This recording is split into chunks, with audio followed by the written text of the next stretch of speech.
자, 안녕하세요. 경제를 거두는 남자 김광서입니다. 반갑습니다. 인사 부탁드립니다. 안녕하세요. 반갑습니다. 한양대학교에서 공부하고 가르치고 있는 전영수입니다. 네, 오늘은 대한민국 인구 트렌드의 저자 전영수 교수님과 함께 하고 있습니다. 지난 2시간 동안 우리 인구가 어떻게 변화하고 있다, 그 변화하는 현상 자체, 요인, 그런 부분을 좀 주목을 해봤고, 그리고 그런 인구 변화에 따라서 어떤 우리는 미래를 살아가게 될 것인가, 우리가 마주할 그 사회적인, 경제적인, 일자리적인 그런 여러 가지 변화를 좀 주목을 해봤습니다. 교수님, 이런 생각을 언제 하세요? 바쁘실 텐데. 사실은 관심이 워낙 많은 분야이다 보니까 네. 늘 고민을 하고 있습니다만, 사실 고민의 끝은 그럼 네. 이걸 어떻게 극복할 것인가 이 얘기잖아요. 그렇죠. 대안을, 그러니까 문제는 누구나 얘기할 수 있으나 네. 그 대안을 뭘로 얘기할 것인데, 그리고 네. 그 대안이 구체적이고 설득력이 있는가에 그렇죠. 대한 이제 문제인 것이죠. 네. 이제 그러다 보니까 결국에는 이제 처음에는 문제 쪽에 좀 방점을 찍었다가 이후에는 그럼 이것을 그러니까 현상을 문제가 되지 않도록 할 수 있는 방식이 뭐가 있을까를 이제 고민할 수밖에 없는 것이고요. 그러다 네. 보니까 사실은 거의 모든 행위와 사고 안에 이 문제들을 같이 연결시켜 가지고 네. 좀 쳐다보려고 하는 그런 버릇들이 생긴 것 같아요. 그렇군요.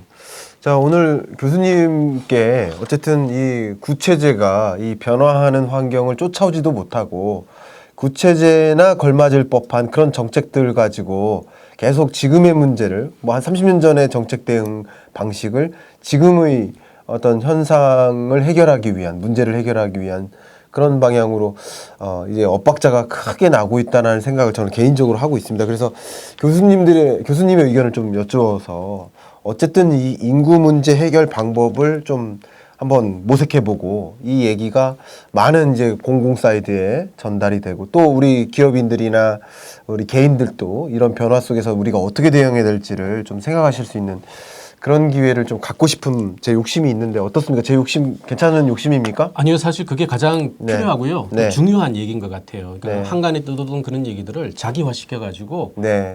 좀 이 변화라든가 네. 그 대응이라든가 네. 이런 것들을 좀 찾아내는 방법들이 사실은 이제 그런 단계까지 왔고요. 더 이상 이제 미루기도 힘든 상황이 된 것 같습니다. 네. 그래서 첫 번째 인구 문제를 해결하는 데 있어서 좀 중요한 제안을 하나 주셨는데 인구 균형을 위한 뉴노멀 제안이다. 이거 굉장히 좀 낯선 제안인 것 같기도 하는데 이 부분에도 좀 설명해 주시면 너무 좋을 것 같습니다. 예, 우리 팬데믹 사태 이후에도 뉴노멀이다 이런 네. 얘기 많이 했습니다만 신질서인 네. 거죠. 그렇죠. 신질서인데 이렇게 좀 비교하겠습니다.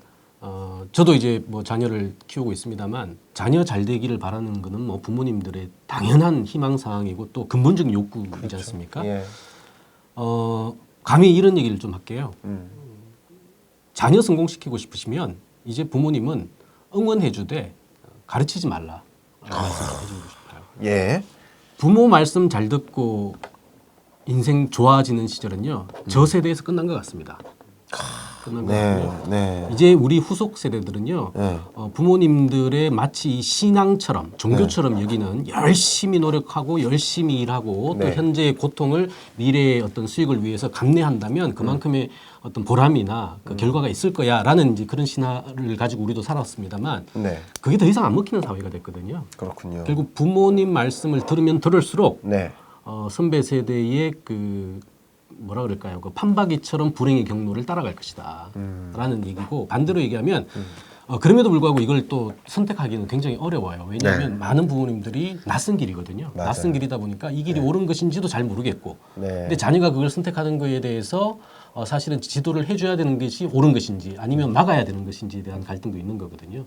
이제는 그런 상황은 아닌 것 같아요. 그러니까 어차피 한국의 인구 구조의 변화는요. 네. 전 세계에서 유례 없는 길을 이미 접어들었습니다. 그렇죠. 그리고요. 세계 신기록을 매년 우리가 스스로 자체 갱신하는 국가거든요. 네. 이런 사회에서 그 어떤 변화를 이끌고 있는 가장 전면에서는 우리 후속 세대들에게 네. 선배 세대에 살아왔던 경로나 생애 모형들을 따라와 주세요라고 얘기한다는 것은 이거는 입구와 출구가 다른 거죠.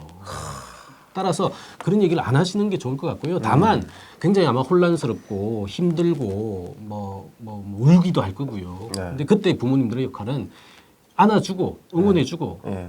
또 토닥거려주는 역할로 그들이 걸어갈 길에 대해서 자신감과 어떤 그 지원군으로서의 네. 역할을 해주는 게 옳은 것 같고요. 제가 부모님과 자녀 역할을 얘기했습니다만 이건 정책 단위도 마찬가지고요. 기업도 마찬가지예요. 그렇네. 문제를 풀기 위해서 제발 KB된 안에 있는 과거의 방식 끄집어내 가지고 네. 이렇게 적용하려고 생각하지 마라. 기업도 마찬가지죠. 지금 어차피 이렇게 시장의 재편 속도가 빠른 상황 속에서 과거에 했던 방식으로 수요를 만들어내고 새로운 욕구들을 비즈니스 모델로 하겠다. 네. 그 방식은요. 과거에는 먹혀들었어요. 굉장히 네. 달콤한 열매죠. 네. 그러다 보니까 그게 익숙해가지고 그런 방식을 찾게 되는데 이제는 그렇잖아요. 문제는 현장에 있거든요. 그다음에 이 현장들은 후속 세대들이 이끌고 있단 말이에요. 그렇죠. 그렇다면 본인들이 생각하시는 그 어떤 균열이나 이격 시점에는 그 공간과 현장을 가장 잘 알고 있는 사람들에게 낮은 자세로 묻고 그들 속에서 그들이 원하는 바람직한 길을 모아서 모델화시키는 게 필요하다는 것이죠. 좀 교수님 말씀 중에 제가 막 닭살이 지금 닭살 여기 안 보이시죠? 닭살 쫙쫙 돋고 있고요. 오늘 이 영상은 꼭 우리 저출산 특위에서 봐주셨으면 하는 그런 생각도 개인적으로 갖고 있습니다. 제가 개인적으로 이 초등학교 1학년 때 기억이 나는데 반 아이들이 한 반에 한 50명 정도 됐던 것 같아요. 근데 그게 부족하니까 교실이 부족하니까 그렇죠. 오전반, 오후반이 있었어요. 누구는 오전반이고 누구는 오후반. 그러니까 쉽게 말하면 하나의 물리적 교실이라는 공간 안에 100명을 수용했던 거예요. 지금 교수님은 몇 명 정도 되셨습니까? 그 말씀 하시니까요. 저도 네. 생각나는데 제가 초등학교 때 네. 결석이 한 2번 있습니다. 네. 있는 이유가 예. 분명히 지난주까지는 오후반이었는데 이번 주에 오전반으로 바뀐 거예요. 갑자기 바뀌어요. 근데 이제 뭐 부모님들은 돈 벌러 나가시고 하니까 네. 이제 스스로 일어나서 가야 되니까 네. 늦잠을 잔 거죠. 맞아요. 그리고 이제 아무 생각 없이 팅자팅자 이제 오후반을 찾아서 이제 들어갔더니 이미 뭐 상황이 종료된 거죠. 그러니까. 제발. 그런 경우도 있었고요. 저는 보통 한 70명 네. 정도로 한 반에. 콩나물 그러니까 그러던 시대에서 지금 뭐 20명, 15명 있는 시대 전혀 달라진 시대고요. 그리고 이 아이들의 패턴도 달라요. 지금 아까 말씀 중에 나왔는데 스스로 갔다고 그러셨잖아요. 학교에. 초등학교 1학년 때 저 유치원 때도 스스로 갔거든요. 한 10km인지는 정확히 기억은 안 나는데. 그래도 유치원 나오셨군요. 네, 유치원 나왔습니다. 저 병설 유치원 나왔습니다. 근데 엄청 오랜 시간 걸쳐서 혼자 걸어갔거든요. 지금은 그렇지 않잖아요. 맞죠. 그러니까 전혀 아이의 생각도 다르고 그 반에 그러니까 모든 게 달라졌거든요. 그러니까 구체제에서 머물면서 정책이나 대응을 모색하면 안 되겠다는 생각을 저는 갑자기 하게 됐습니다. 하나 더 보태면 이런 것도 있을 것 같아요. 그러니까 뭐 박사님이나 저나 이제 그쪽 세대들은요. 사실 이제 인구 보너스라고 표현하잖아요. 네. 그러니까 한 100만 만들어내면 되는데 인구 덕분에 한 200을 만들어내는 그렇죠. 그런 어떤 달콤한 시절을 살았는데 네. 근데 이 시절에 가장 안 좋았던 게 뭐냐면 경쟁자가 많아요. 형제들이 많거든요. 그렇죠, 그렇죠. 그러다 보니까 부모님들의 또 재산 수준이라는 것은 우리가 이제 고성장이 시작하지 않았던 시절이다 보니까 아무것도 없는 시절이잖아요. 네. 그러다 보니까 일단 뭐 1년 후가 조금 더 소득이 늘어나긴 합니다만 그것을 먹기 위해서 또 특히나 부모님들의 자산이나 소득을 이렇게 배분해서 받아가야 될 형제들이 숫자가 많았거든요. 그렇죠. 그리고 대개 또 보면 또 남성 전업 여성 가사모들이 있다 보니까 특히나 여성 형제들 같은 경우에는 순위가 뒤로 밀리잖아요. 공부하고 싶어도 공부도 못하고 이러다 보니까 자기가 스스로 열심히 노력해서 헝그리 정신을 안 갖고 싶은 게 아니고요. 반드시 가져야 성공할 수 있는 열심히 살아야 되는 것을 어렸을 네. 때부터 빈곤한 부모로부터 빈곤한 환경에서부터 그것을 알았다라는 거죠. 그러다 보니까 열심히 공부해서 좋은 대학 가서 또 탄탄한 직장 들어가면 적어도 부모님 세대보다 훨씬 더 나은 것들이 만들어질 거야라는 신호가 있었어요. 그러네요. 근데 지금 저 자녀도 마찬가지. 저도 2명 있습니다. 2명도 잘 없거든요. 대부분 하나예요. 자 그렇다면 근데 또 얼추 또 고성장이 끝났습니다만 저성장으로 접어들었습니다만 또 한국 사회가 어느 이제 선진국이잖아요. 네. 그러다 보니까 갖추고 있는 개별 가계에서의 소득이나 여력은 또 상대적으로 좋아졌거든요. 그렇죠. 그러니까 정리하면 인구 보너스 시절에는 빈곤한 가정에서 열심히 살아야만 되는 것을 체감적으로 체득한 친구들이 사회에 진입을 하면서 역동성을 만들어내면서 오늘까지 만들어낸 가장 중요한 근거가 됐죠. 반면에 지금 우리 자녀 세대들은 태어날 때 넉넉했어요. 그다음에 부모님한테 약간만 뭐 응석 부리면 뭐 가지고 싶은 거 다 가졌거든요. 네. 그리고 더 중요한 거는 경쟁해서 나눠 가져야 될 형제가 주변에 없거나 있어봐도 하나예요. 그러다 보니 불로소득이라는 것을 자연스럽게 알게 되거든요. 그렇군요. 그러니 자기가 열심히 해서 뭐 선배들처럼 막 치고받고 해가지고 사회에 나가가지고 공부를 해서 뭐 이런 게 아니라 그냥 부모님하고 잘 지내면서 자기가 원하는 거 큰 리스크 없이 살면서 본인은 본인대로 가져가고 또 부모님 또 우리 세대 이전이라 그러지 않습니까? 자산 이전을 받아가지고 사는 이제 이런 사회에서 사실은 과거처럼 역동성이 발휘될 리가 없다라는 것이죠. 정말 완전히 달라지는 세상 속에서 지금 뉴노멀을 먼저 제안을 주셨고요. 그 밖에도 인구 문제를 어쨌든 해결을 하기 위해서 제안해 주실 수 있는 이것만큼은 꼭 여러분들이 아셨으면 좋겠다 할 만한 강한 그 제안 하나 주시면 어떨까요? 예. 사실은 이제 기업에 계신 네. 분들이 많이 들을 것이라고 생각을 하고 네. 또 우리 직장인 분들도 관심 있을 거라고 생각을 하니까 네. 이 경영과 관련돼서 이제 하나만 보태보겠습니다. 네. 시대가 많이 바뀌었거든요. 네. 옛날에 자본주의에서 기업의 역할이란 네. 소위 이제 주주 중시를 통해서 이제 기업의 매출을 극대화시켜 가지고 그것을 잘 배분해내는 구조. 그다음에 성장의 여력을 갖춰가는 것들이지 그렇죠. 않습니까? 예. 이제 거의 대부분의 국가에서요, 한국을 포함한 거의 대부분의 국가에서 더 이상 추가 성장이 어렵고 네. 국내에서는 그러니까 해외 시장을 이제 찾게 되는데 이런 상황 속에서 기업의 존재 이유는 뭘까? 이제 결국 이제 ESG라는 그런 단어들, 사회 가치, 소셜 미션 이런 단어들이 나오는데요. 뭐 잘 아시다시피 그러니까 ESG는 사실 선택의 문제가 아니라 이게 이제 무역 장벽화가 되고 있는 굉장히 강력한 어떤 신호거든요. 그렇죠. 그래서 네.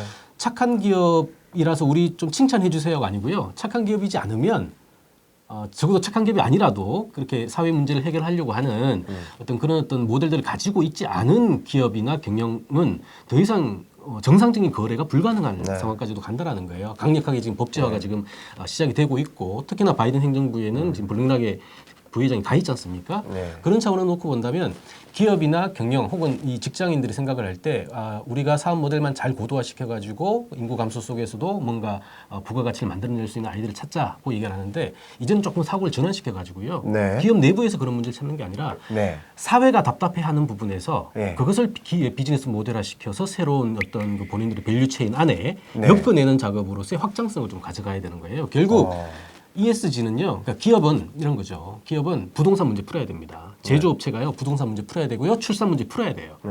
그걸 풀지 않으면 아마 미국에서는 그 무역의 대상 상대자 파트너로서 받아들이지 않을 겁니다. 근데 재미난 것은 그게 비용이라고 생각하는데요. 네. 이미 이제 비용도 아니죠. 비용 그건 아니죠. 굉장히 네. 중요한 투자가 됐거든요. 그럼요. 네. 그런 차원에서 놓고 본다면 인구 문제가 만약 공간 문제고 한국처럼 도시와 농촌 사이에서 괴리가 큰 상황. 그다음에 이 농촌은 사실은 지금 거의 존속 가능성이 없거든요. 네. 근데 이 존속 가능성이 없는 걸 내버려 두면 내부 안에서의 분업 구조도 깨진단 말이에요. 그럼 그렇죠. 이걸 살려야 되는 거죠. 그럼 어떻게 될까요? 결국 기업이 가지고 있는 비즈니스 모델 속에서 지역, 그러니까 좁게는 사회라고 표현합니다만 결국 느낀 지역이거든요. 네. 이 지역이 필요로 하고 지역이 아파하는 네. 문제를 비즈니스 모델 안에 적극적으로 담아내는 작업들이 필요하고요. 그러다 보면 뭐 응원은 둘째치고서라도 아마 기업의 수익이나 매출도 자연스럽게 증진되는 모델들로 만들어진다는 거고요. 서구의 모델들이 되게 그렇게 이 난관들이나 돌파를 만들어낸 것 같아요. 그런 점에서 아마 기업과 경영 부문의 뉴노멀은 아마 사회와 지역과 인구 문제에 관심을 가질 수밖에 없는 변화. 이것을 또 받아서 내재화시켜주는 어떤 흐름들을 밸류 체인 안에 좀 반영시키는 것들이 필요하다라고 생각합니다. 결국 여러분 이 책을 보시면 놀라실 텐데요. 그냥 단순히 인구 통계 혹은 그런 사회가 오게 된 배경, 그런 인구학적 연구가 아니라 경영학적 연구, 경제학적 연구, 다양한 비즈니스적인, 사회적인, 정책적인 인사이트가 막 나와 있습니다. 그런 부분들을 보면서 저도 사실 많이 놀랐거든요. 그런 총서가 아닌가 저는 그런 생각을 해봤고요. ESG라는 관점에서도 2021년은 ESG 시대라고 한다면 22년, 23년은요 ESG2입니다. 그러니까 많은 기업들이 환경적인 이만 강조했었어요. 근데 22년, 23년은 사회적인 문제, S를 강조하는 시대가 옵니다. 근데 이 사회적인 문제에서 우리나라도 저도 직접 조사를 해봤지만 우리나라에서 가장 중요한 사회 문제로서 고려하고 있는 우리 국민들의 인식이 저출산 고령화예요. 결국 저출산 고령화라는 환경 문제도 중요하지만 저출산 고령화라는 이런 사회 문제 해결에 기업들이 얼마만큼 적극적으로 나서느냐. 거기에 따라서 비용이 느는 게 아니라 팬이 늡니다. 저 이렇게까지 표현할게요. 예. 그렇게 생각을 해주신다면 오히려 기회를, 리스크를 그냥 리스크로만 앉는 게 아니라 기회로서 가져가실 수 있지 않을까. 그래서 이 책에 그런 많은 제안들이 담겨 있으니까 참조하시길 좀 부탁드리고요. 마지막입니다. 저는 뭐 우리 교수님 붙잡고 뭐 한 3시간 말씀 나누고 싶은데 마지막으로 질문 드리고 싶습니다. 그러면 이제 해결이라는 관점에서 많은 사람들이 종종 로봇이, 인공지능이 이 인구 문제, 인구 감소 문제를 해결할 수 있는 대안이 될 수 있지 않겠느냐, 이런 제안들 종종 하거든요. 교수님은 어떤 입장이세요? 굉장히 어려운 얘기인데요. 네. 이렇게 표현할게요. 그 인구가 만약에 문제라면 즉 네. 인구 문제는 인재혁명으로 넘어간다라는 거예요. 인재혁명으로 넘어간다. 네. 뭐냐면 인구 문제는 인재로서의 어떤 그 전환이 아니면 못 네. 넘어간다라는 거고요.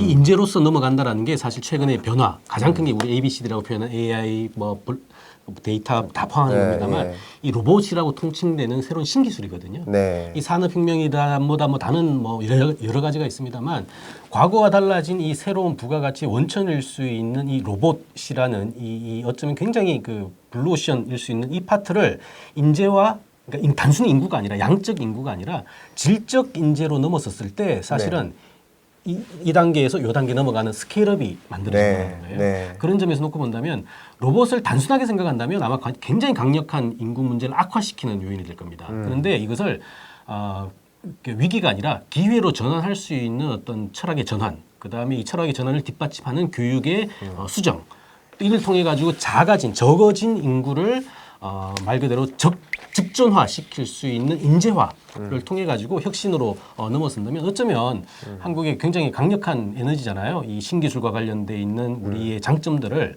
위기를 넘어서는 돌파의 도구로 활용할 수도 있겠다라는 생각을 합니다. 네. 교수님 주신 말씀을, 이 주옥 같은 말씀을 제가 받아들이는 방식으로 좀 한번 숙고를 해본다면 저는 그런 것 같아요. 결국 과거의 어떤 구체제와 앞으로의 체제는 다른데 그 다른 것 중에 하나가 많은 부분 로봇이나 인공지능이나 디지털 기술들이 대체해 나간단 말이에요. 근데 정확히 보시면 이 로봇이나 디지털 기술들, RPA 포함해서 이런 것들이 대체하는 그 일의 영역을 가만히 생각해 보시면 운영 영역입니다. 오퍼레이셔널한 일자리예요. 근데 만약에 구체적인 생각을 가지고 아까 부모님께서 가르치지 말고 응원하라고 했는데 부모님이 잘하실 때 교육받았던 그 방식을 고스란히 교육시키는 것은 정확히 로봇이 대체할 그 일의 전문가를 키우는 거예요.